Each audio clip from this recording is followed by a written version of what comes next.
Welcome to Seekers and Shifters, where we talk to the world's foremost experts in personal growth and development and ask them everything we really want to know.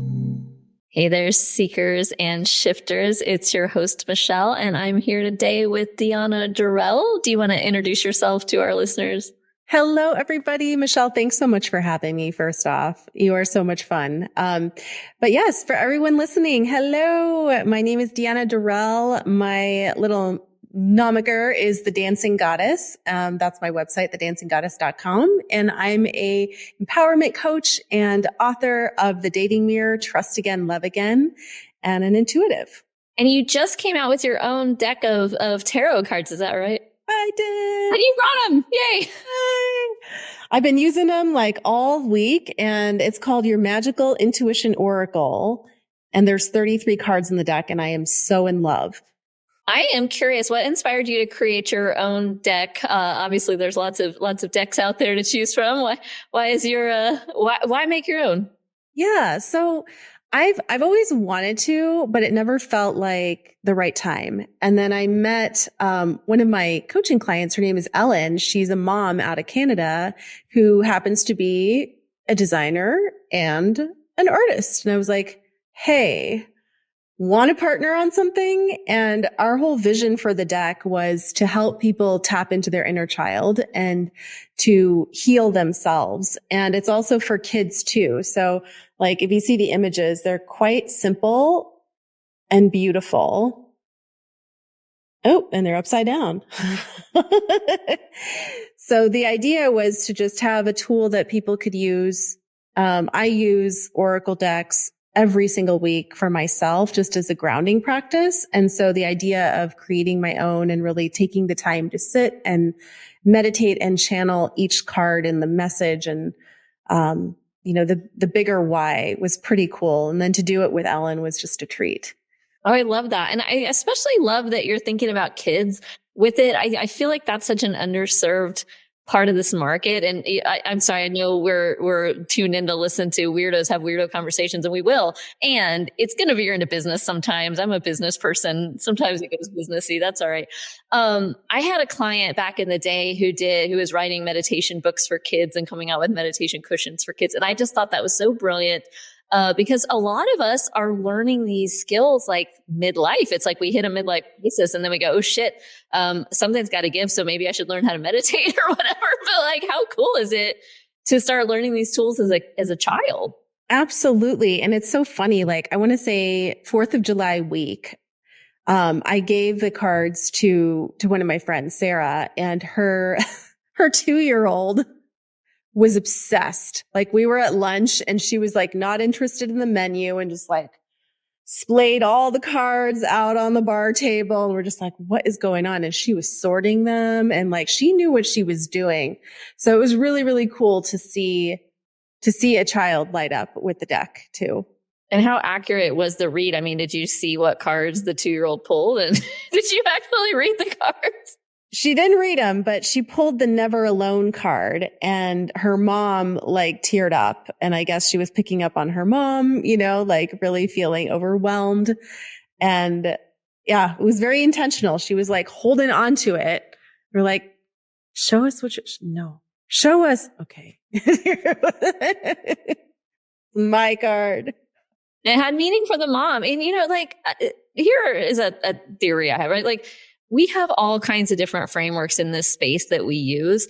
I tend to think of them as just different ways that we're directing energy or directing focus. Tarot being one of them, right? And same way that songs are meaningful in different ways to different people, art is meaningful in different ways to different people. With a tarot card, it's like, sure, there could be a very literal meaning, and it could be like, okay, this is what it generally means, but it's always open to interpretation with the lens of your own life, right? So it's like, what does it mean for you? I mean, can you talk to us a little more about that? Yeah. So these are oracle cards, which is slightly different than tarot in that, So they're not using the tarot system, but it's all about symbols, right? So this card is authenticity, right? We don't necessarily like logically connect giraffe with authenticity. But, that's the image that came through for Ellen because giraffes are unapologetically themselves, right? They stand taller than most animals. They are just who they are. And so, looking at a card can help to quiet your logical mind and help the brain to shut off the yes or no, black and white, either or, and go into that subliminal space of what could this mean for me? What could this be saying? And that's a question that I have my clients ask. Instead of what does this mean, when you're asking a question, what could this mean? And then there's a whole world that opens up, and it may be unrelated to what you're asking directly, but it always hits the heart if you're willing to slow down and sink into that. I love that. With in NLP, we talk a lot about bypassing the conscious mind, right? That's the whole point, is how do we start talking to the unconscious mind? I love that thought of, a symbol that's just confusing, and a giraffe. Why is it a giraffe? Just enough to get the logical mind occupied for a second, so that whatever the unconscious mind wants to surface comes through. That's super cool. Yeah. And then for the logical mind, I have a guidebook. So if you're I really want to know why this, everyone is numbered. So you go to the number 19 and I've detailed it out for you. And then there's an affirmation at the bottom to just kind of bring the energy of that card home. And you can journal about it. Some people record voice memos and listen to it every morning as part of their little morning routine. It's really up to you. I got to ask what the giraffe affirmation is. Do you mind sharing? Yeah, let's look it up. Okay. So I step into my true purpose today. Yeah. How did you get from, because, it sounds like you started with dancing. I'm just assuming based on, how you present yourself. Did you start in dance? And if so, how did you get from dance to Oracle text? What was the journey there for you? Yeah. So I am a dancer. I am a choreographer. Dancing Goddess actually came to me in a dream. So when I was thinking about naming my intuitive and coaching business, my maternal grandmother came to me in a dream. And I remember we were on the beach and she had on this gorgeous white sarong and she was just dancing like a crazy goddess. And in the sand, she wrote Dancing Goddess. And I woke up and I'm oh my God, GoDaddy, is that available? All the things, right? But, to answer your question, I feel once a dancer, always a dancer. And I use it metaphorically too. I feel we're always dancing through something in our lives. And so, taking messages from the body, translating them into a message for your life and is what I teach. And so oftentimes, I work with a lot of CEOs, a lot of entrepreneurs that tend to be outside their body, tend to be in their head. And so part of the practice is helping them get back into their truth, helping them move again and really see things from a different perspective. And sometimes, I'll have them dance or move their hips or swivel this way and they think I'm crazy, but I'm we need to get you back into that kind of childlike space of anything is possible. Absolutely. I love that. And I love that when something drops in for you intuitively, once you're able to kind of get out of your own way, sometimes just dropped in on me. And it was the day before Thanksgiving. I remember because I was hanging out at my boyfriend's house in North Carolina. I was in bed. I woke up kind of Seekers Club, right? It just popped in. And I was Seekers Club. And then I literally spent an hour just mapping out the entire ecosystem of what I wanted to do around that name and around that concept that kind of dropped in. It's just you know what? When I get something like that, I feel it's from somewhere else. And it's just something I'm supposed to execute on. It's coming through me instead of to me. Does that make sense? Yes. Oh, I love that. Yes. Because, and I often find that it happens when we are enjoying our life. It's not happening when we block out our 15-minute brainstorm time on the Google Doc, it's not always then. But if you can stay open to, okay, I put the intention out there. I would like to know the name of my company. I'm open to receiving that however it presents. Then it could be something as simple as, I just woke up in this really cool place. It's not my home and got this message. Yeah, sometimes it's just a name. I had the other day an entire outline drop in. I don't know if it's for a keynote speech or a book or something, but it's just and it literally was and this was before I was going to sleep. I just find it right before I go to sleep or right when I wake up, when you're still in that trancey state between sleep and wake and you're able to receive those things. I just set up and grabbed my phone and was I got to write all this down. Otherwise it's gone. Not getting it back.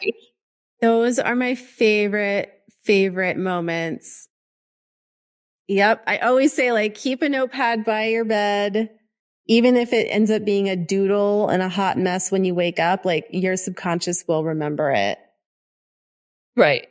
Well, and if some of it's nonsense, like, okay, but there could be some brilliance in there. You got to sort through it sometimes. And that's I love what you're saying about getting people back into their body. We talk a lot on this show about highly dissociative high achievers, right? Because that tends to be who I work with as well. I work with entrepreneurs, and I live and work in Washington, D.C. We got a lot of highly dissociative high achievers here. And that thought of, we've gotten so disconnected from our body, right? When you're achieving to that level, and especially, maybe the first couple of decades of your career, if you're in a high demand type career, what do you learn? You learn how to put your needs aside and kind of, in Oklahoma, they say, suck it up, buttercup. And it's like, oh, you needed to eat. So what? You're on a deadline. Who cares? Like, you needed to cry. Like, we don't cry at work, or we don't, and I know some of this is changing and shifting now. But certainly for people my age, like when we were coming up, it was like, oh, the only way to be successful is to disconnect from your like creature needs. And now you have to, come and relearn, oh my gosh, like I need to eat when I'm hungry. Like we need to start with the basics. I need to sleep at night, and I need to I need to take a walk when I'm cranky or whatever it is. How do you where do you start when people are so far away from that? So the first thing is like giving them permission to just be where they're at. So often we're fighting where we're at.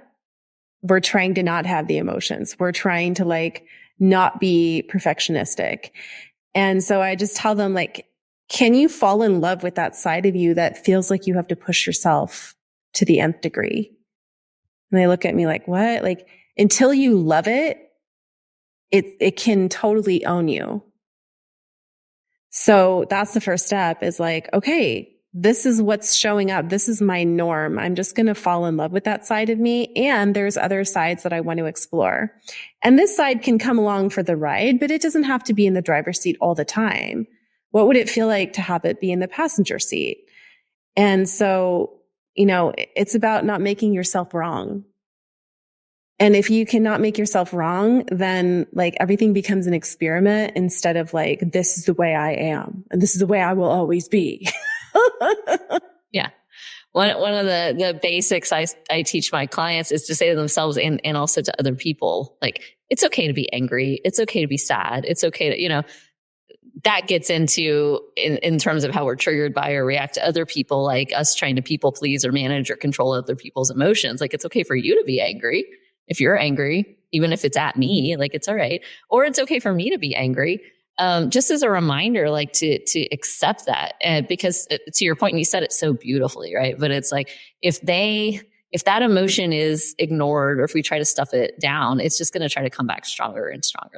I think of it like a little kid. It's if a toddler wants something, if you can get down on their level, look them in the eyes and say, hey, I know you want a candy bar, and we're going to have a candy bar later today, but right now we need to finish checking out at Target or whatever it is. Right?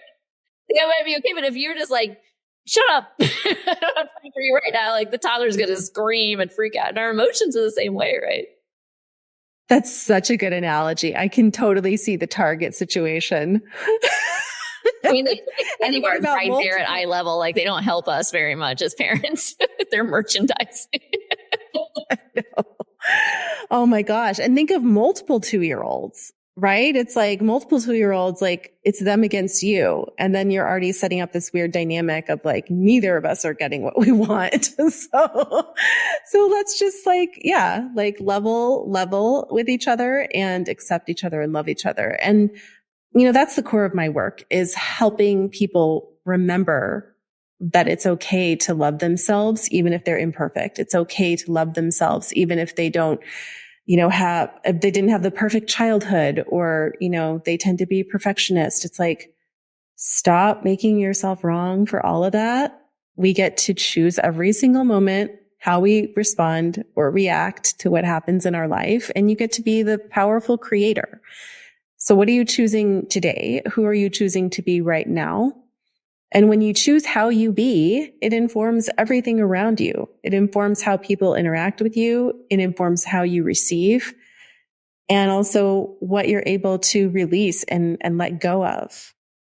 So, and it's an ongoing process. I don't think it ever stops, but that idea of dancing with your life and dancing with what your soul is asking for in any given moment and not making it wrong is pretty beautiful. And you have this soulmate that's by your side every moment if you want it. I work with a lot of single women that want to be in partnership. They want to be in a marriage and they feel like it's too late. And some men too. And the number one thing is like, well, what if I'm just supposed to be alone? Like, what if I just have to get used to this? And I'm like, what if? Like, can you be okay with yourself? Yeah, 100%. I mean, until you can be okay alone, you're going to be at least somewhat repellent to your ideal partner, right? I think that idea of being the type of person that you would want to be with is important. And if you were on a date sitting across from your soulmate and they said to you, I just really can't be alone, so I just really need somebody, you wouldn't be attracted to that. Right? I don't feel special now, first of all. Exactly. Well, and especially if you're an empath, like many of my clients are, right? The tendency is to overgive, is to go into mothering or nurturing and not feel safe to be with like an equal frequency partner. It's like, well, what does that feel like if I don't need to rescue this person? Like, and I get to just be, then what are they going to see about me? What if I'm not good enough? Right. And all sorts of other fears can come up when we're not like the rescuer and the healer. Well, absolutely. And then all the way into what if they need to rescue me sometimes? And could I be okay with receiving help? Right. Because we like to martyr ourselves. And this is such a pattern with so many women. I don't like to generalize. And this is a pattern we see a lot of times. Women, we are operating in a masculine world. We're operating in, we've been talking about this a lot. This is masculine, feminine polarity, a lot on this show lately. We operate in this masculine world if you're in the professional world, especially. But even, as providers, protectors of little kids, if a lot of us are single moms, we get into kind of a masculinized role, right? There's nothing wrong with that. And we're trying to come back into balance, all of us, regardless of our gender, with these energies, right? It can feel really scary sometimes to let somebody else take care of us and to receive when we are used to controlling our life and our circumstances and everybody around us by being the one who gives. And we frame it that way. Oh, I'm such a giver, but it's like, no, you're a control freak. That's what you are. Asterisk. And you're a control freak. We have to look in the mirror about ourselves with this shit. I'm number one, culprit here. I'm not calling anybody out for anything that's not wrong with me. No, I love that. And balance, I think, can sometimes feel like this elusive thing, right? So if we're talking masculine, feminine energy, it's more, I don't know, in terms of just like what I've experienced in my own life, it's more about giving yourself permission to like put your needs as a priority, even if you feel guilty. It's like, okay, yeah, I'm probably going to feel a little guilty, but I still know that everybody's going to benefit if I go take a bath and like shut the door for 20 minutes. So I'm willing to take the risk that somebody is going to be temporarily pissed off at me for 20 minutes because I know that they're going to get the best of me later on. It's okay for them to be angry. Yeah. And I think that's all the other thing. It's like, I don't have to like match everybody's emotion all the time. It's not my job to fix it. For adult people and to a large extent, even for your children, right? That's a spectrum of how small the child is and all of these. And we can get into a lot of nuance there, but especially for adult people, it's not my job to fix how you feel. It's okay for you to feel this way. And if it's uncomfortable for me that you feel this way, that's an interesting thing to start to explore. Like, what if we got to the point where we didn't even have to reframe, oh, it's okay for me to go take a bath because then I'm my best me for everyone else. What if it's just okay for me to take a fucking bath? Period. Yes. And it's okay for me to, whatever it is, like send that email or not send that email or not respond right away Like that's a big thing. I don't know. I've had to learn that myself. Like this is an area of growth for me, is like not everything is an emergency. Hardly anything really is an emergency.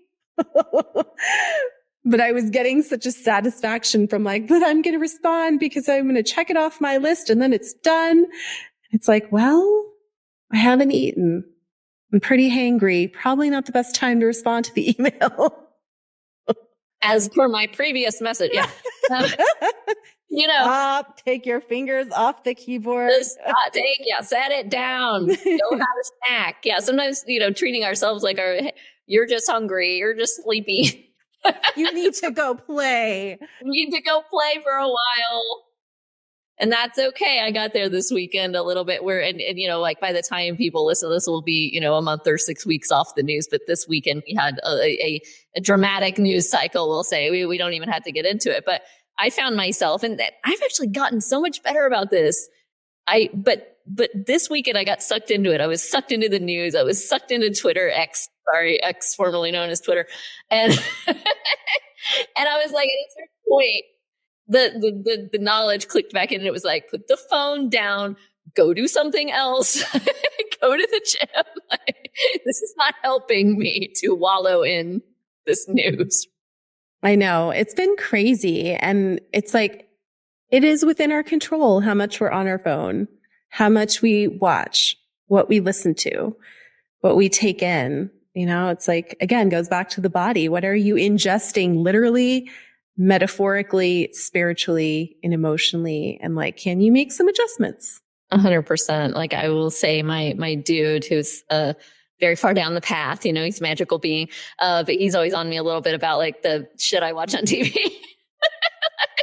Are you watching like crime series? Girl? No, I'm not that stereotypical woman. I'm the other kind, the one that watches reality shows all the time. Oh, and okay. like, he walks in and he'll just be like, that's what you're choosing to put into your brain right now. And I'm like, look, I can't just read self-help books all the time. I do it a lot. Sometimes I want to tune out, but it's a valid point because, we kind of are what we think about. And we've got to find that balance sometimes. It's okay to turn your brain off, and you got to be conscious of what you're putting in, because what you're putting in is what's going to come out. I don't know. What do you think about that balance? No, I think it's totally legit to have your little fix, but it's the consciousness behind it. It's like, I'm aware that I'm turning off my brain for 30 minutes or an hour, and this is what I'm choosing to do. And just own it. But if it's like a continual pattern where you're avoiding doing things that you need to do and you're escaping into it, that's something different. That's an addiction. That's called an addiction and a coping mechanism. Right. Not helpful. It's not helpful no matter what it is, right? I can joke about my reality TV addiction. I am still highly functioning. Thank you very much. Oh my goodness. And there's so much to watch. I actually had this conversation with my husband the other day. I'm like, are there any streaming channels that we can cancel? And he was like, absolutely not. And I'm like, why? Because I watched this one show on this one. And I'm like, we're paying so much money for your one show that I doubt if I took it off, you would even remember. But okay, I pick my battles. I'm definitely paying for Peacock right now just because I wanted to watch Traders. So I'll call myself on that specific reality. There you go. Maybe they'll hear this and send us some money for the free advertising. They should. That was me with Outlander, I think it was. Before I went on all the things, I was like, I'm totally going to get a Stars app. I don't even know what Stars is, but I want to continue the journey. And he's like, okay. Well, and it kind of goes back to look, none of us are perfect. None of us are Buddha. We're still human people, and we still have the need to, connect and disconnect and go outward and go inward. And, it's just kind of a matter of, can we get a little better every day? And I hate to even use the word better, but can we get a little closer to who we want to be every day? Spend a little more time doing things that are productive and healthy every day, because if you try to just say, I'm going to change my life, like the New Year's resolution, I'm just today, it's all going to change. It doesn't go very well. It doesn't last very long. Well, then we feel really shitty about ourselves when it doesn't last. But really, it's like, can you give yourself those small wins? Can you make incremental changes that are, when you add them up, going to be a lifestyle change? But yeah, we want everything yesterday. We live in this instant gratification society. So the idea of growth over time, it's like, ugh, you have a pill that can speed it up just a little bit. I literally took that pill for like 16 years. And then How was that, Michelle? I was like, you know what? These stimulants are great. And I'm not going to be able to take these for my whole life with my health. As a result of going off of said stimulants, I'm now on a weight loss journey. And I'm finding the incremental approach to be really helpful. What I told myself, and I'm going to give credit to somebody. I saw it like on a TikTok. Right? I didn't come up with this, but it was every 10 pounds you lose, then you come up with a new habit and you add it on. And that gives you like long enough, so like my first 10 pounds was I'm going to walk a mile a day, no matter what. And, sometimes I walk 2 miles, 3 miles, 4 miles. Sometimes it's hot as hell in DC and I walk 1 mile in the morning and that's okay. But I got to the point where now, because I've been doing that about 2.5, 3 months. And it was like, now if I don't walk my mile, I feel real squirrely and real weird. And I think I've actually missed it twice in like 3 months. And those 2 days felt really bad to me. So it was like, I got that ingrained. And then I hit that first 10 pounds and now I have my second habit in, which is a protein goal for me. But I didn't try to do that all at the same time because I think I would have just lost it within a few days if I had tried. So I'm finding this approach helpful. I think that's awesome. I mean, walking is so good for you. And I feel like it solves so many things like joint stuff, cardiovascular health, like getting out of your head and seeing something other than our screens. Like it's good. Get out on nature. And I listen to my book because I do listen to a lot of personal growth development books. Yeah. So I'm like listening to my book. I'm getting in the vibe. Like it's a whole, several birds kind of situation there. But good for you. I've been on a health journey this year as well, more for like healing my gut and like just looking at, okay, where do I have inflammation? And, as a dancer who went a little crazy with the dancing in my early 20s, now I've got arthritis in my big toe joint and knee, and I'm about to do a choreography gig in San Francisco. And I'm like, oh, okay, I guess Miss Diana needs orthotics now. We're going to have the special sneakers. It's going to be great. No shame in the orthotic game. I'm getting used to them. I'm in them right now. And I'm like, my feet feel so weird. I think this is day 4. I love it. I'm like, oh, it's so important. This is great. I like take them out and put them. Yeah. It's rare that you will see me in shoes that don't support my orthotics. I got to really like you to wear the high heels again. So if you see me in high heels out in the world, just know that I care a lot in that moment. I'm dissociating from my own body. Okay. For you. And they're coming off in like 30 seconds after the photo is taken. They are. I'm like standing under some cocktail table, the ones with the long tablecloths. I'm like, I go stand under that and I kick them off under the table for a second while no one's going to notice. And I'm telling everybody all my tricks. Oh no, I can't. That's me with speaking engagements now. I had my coach ask, well, you really want to walk up there in flats? I'm like, I want to walk up there barefoot. She was like, what? I'm like, that is me. Like, I have never been the 5-inch stiletto girl. So yeah, I am. Good for you. Embrace the authenticity of the giraffe and walk up there in your fucking here. If that's what feels good for you. I love that you're working on the gut thing. I think when it comes to nutrition, and we haven't talked a lot about that on this show, but it's like one of the things when you start to get embodied and you start to really notice how you're feeling, one of the things you start to notice is, oh, that food that I really like doesn't always make me feel super good. I started trying to refocus on that intentionally because there's lots of things that I love that taste good. And I'm an eater, man. I'm from Oklahoma. And I love me some like gravy and like pie and all kinds of great stuff.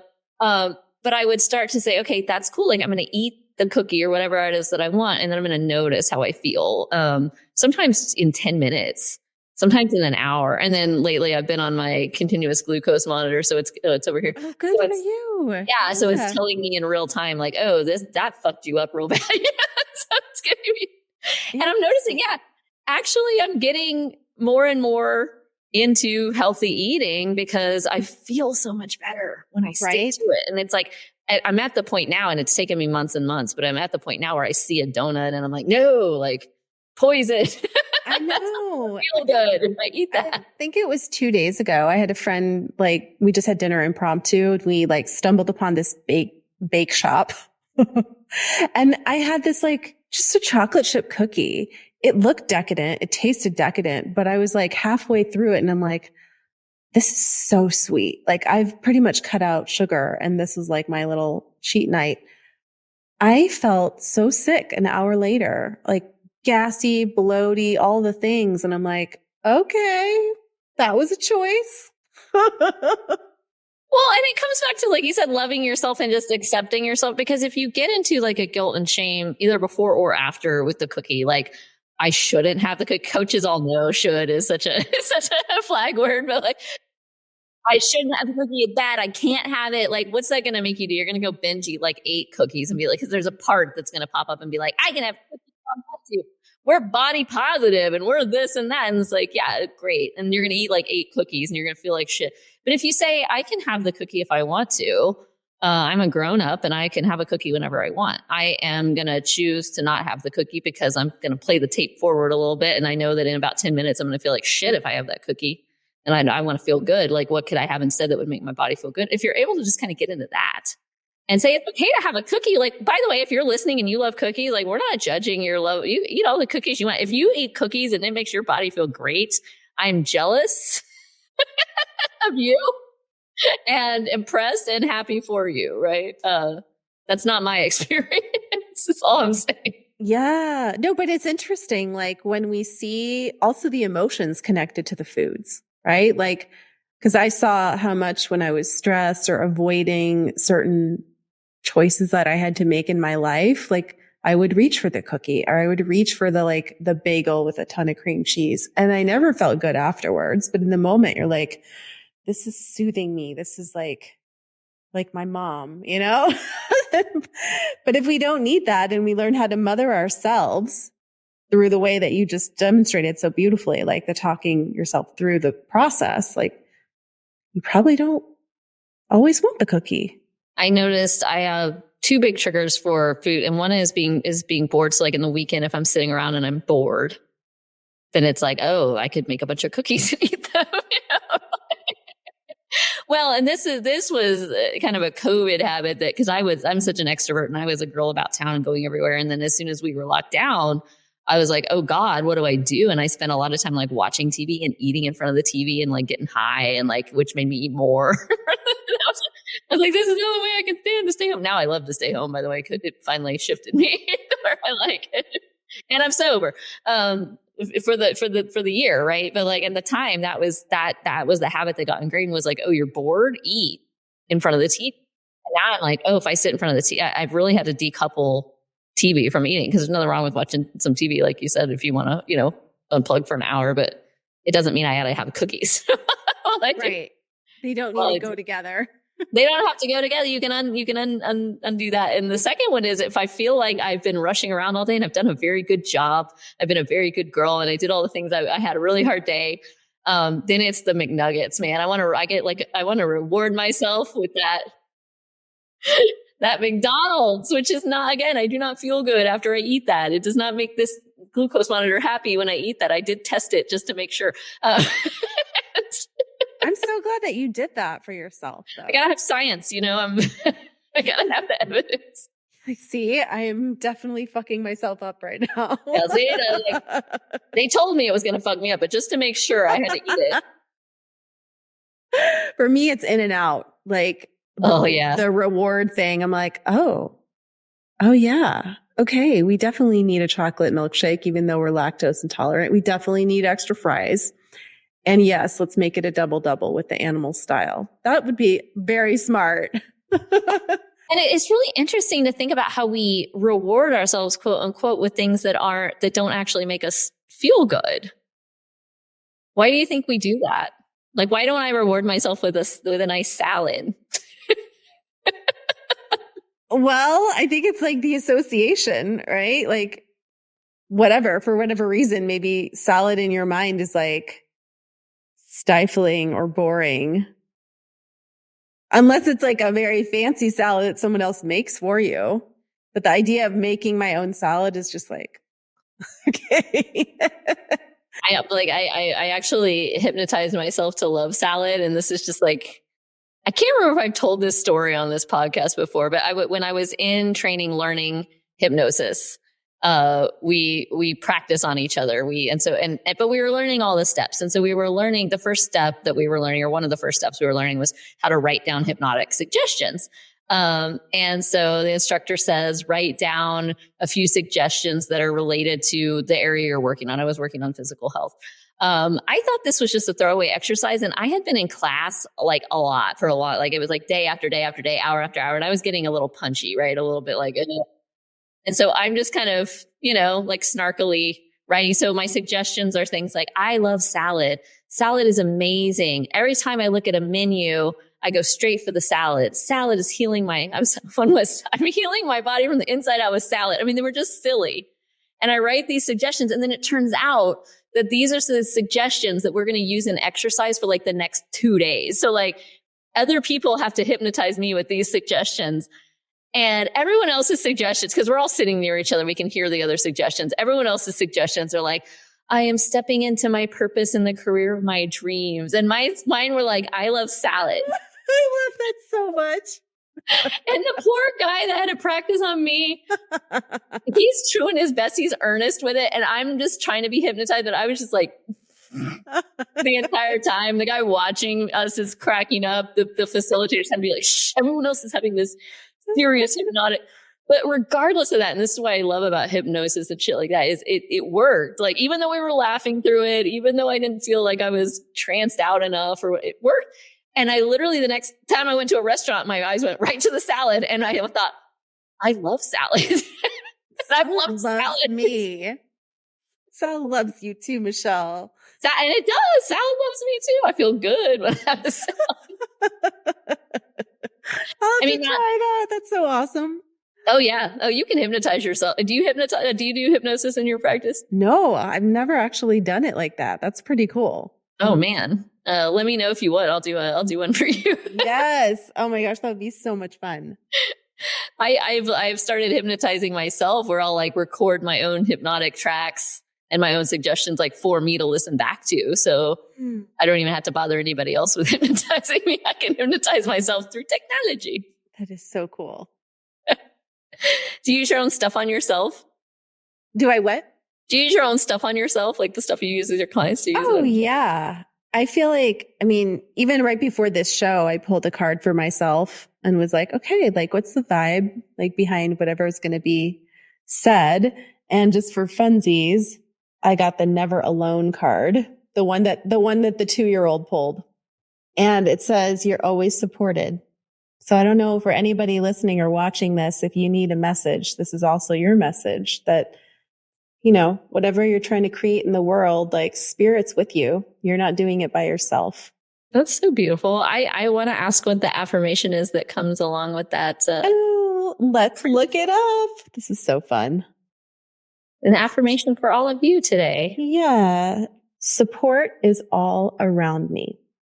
And so if you can look at your life, even for the next 24 hours, through the lens that you are always supported and support is available to you 24/7, then just notice what comes. Like actually track what comes in. Track the people that want to help you. Track the person that opens that door for you at Starbucks. And you'll get more of it. I love that. It's one of the practices that I like to bring up is when we get very outcome focused in business coaching, right? Like I want to make $1 million or whatever it is, right? Or like I want to sell my company within 5 years. And it's like, cool, that's amazing. And what's underneath that outcome? Like why? What's the feeling that you're chasing? What does $1 million in your business make you feel? And and they'll say, that would make me feel really secure. And it's like, cool. Can you tell me 10 ways that you feel secure right now? Because you don't need to go make $1 million to feel secure. You can feel secure right now by just focusing on all the different ways that you are already secure. And then if you're aligned to go make $1 million after that, cool. But like, don't do it to fill a hole in your soul that you can fill yourself in 30 seconds. And that personal responsibility, right, for our life, it goes back to that too. It's like, oh, it doesn't have to happen 10 years from now. I can mimic that same emotion and that same feeling now. And yeah, you may still want the $1 million just because you do. And that's fine. Yeah, there's nothing wrong with making $1 million. It's just if you go down that road of when X happens and I'll feel Y, you're going down a road toward unhappiness and unsatisfaction probably for your whole life. You've got to learn how to interrupt that pattern and say, oh, I can feel Y whenever I want to. I don't know why this is coming up, but even like when it comes to business, when we invest, right? We invest in coaching, we invest in technology and all the million things. And you've got like business debt, right? How you talk about that too to yourself matters. So it's like, oh, all right, I want to feel at peace with paying this off, for example, versus, every time you look at it, you just feel like a piece of shit because I should have paid it off before. I'm not successful. And then we start telling ourselves a story either way. And it's like, it's the same concept. It's the power of how you want to feel now, regardless of the circumstance in front of you. Well, and just a quick reframe on that, if anybody is listening, because first of all, every successful business that's beyond a certain size has liabilities on their books. Like debt is part of doing business. It's part of how finance works. You have to be a very small business to bootstrap, and it's usually leaving a lot of money on the table when you do. Sorry, business coaching moment. And in order to be able to borrow money for your business, you have to be at a certain level of success. You have to have attained a certain credit score. Your business has to be making a certain amount of revenue. The more money you've been able to borrow, it's generally a reflection of the fact that you were credit worthy to borrow that amount of money. And so you can look at it and say, hey, they wouldn't even lend me that much money if I couldn't pay back. The bank is not in the business of lending people money that they can't pay back. Prior to the 2008 recession, maybe, right? But these days, not so much, right? It's like you are perfectly capable of handling that amount of debt, which is why you have that amount of debt. And if it's a large amount of debt, a lot of us went into large amounts of debt during COVID with EIDL loans and things like that. Hey, you have it because you can handle it, right? I've had to reframe that for myself. Sometimes it gets scary, right? When we have a big liability balance sitting, and you go, no, are you making the payments? That means you're handling it. Absolutely. And the universe never gives you more than you can handle. So like, yeah. And the bank doesn't give you more than you can handle. And the bank doesn't either. Yeah. Literally. I love that. What's just because we're coming on time here, but I want to for all our woo entrepreneurs out there who we love so much, what's like a parting message that you want to leave? Well, just that, that who you are is enough, and who you are matters, and that you are so loved. So keep going. And if there's a cycle that you're currently in that is challenging, just know that you're going to get through it, and know that the more that you can really love yourself and tune back into what's true for you, even if it wasn't true a week ago, you're going to be miles ahead, and you're going to look back on this challenging time and think, wow, look how I handled that like a boss. And that you're always supported. You're always supported. And you can find it anytime you look for it. Yep, there we go. You're never alone. I love it. And be a giraffe. When in doubt, be a giraffe. Embody the giraffe. Diana Dorrell, thank you so much for being with us. Where can people find you if they want to find you, learn more about your work? Thank you. Yeah, my website's the best place, thedancinggoddess.com. And then I'm on Instagram, Facebook, and all the things at my name, Diana Dorrell. Thank you so much for being with us. It's been a pleasure having you on. Thank you for having me. This is so much fun, Michelle. Bye, everybody.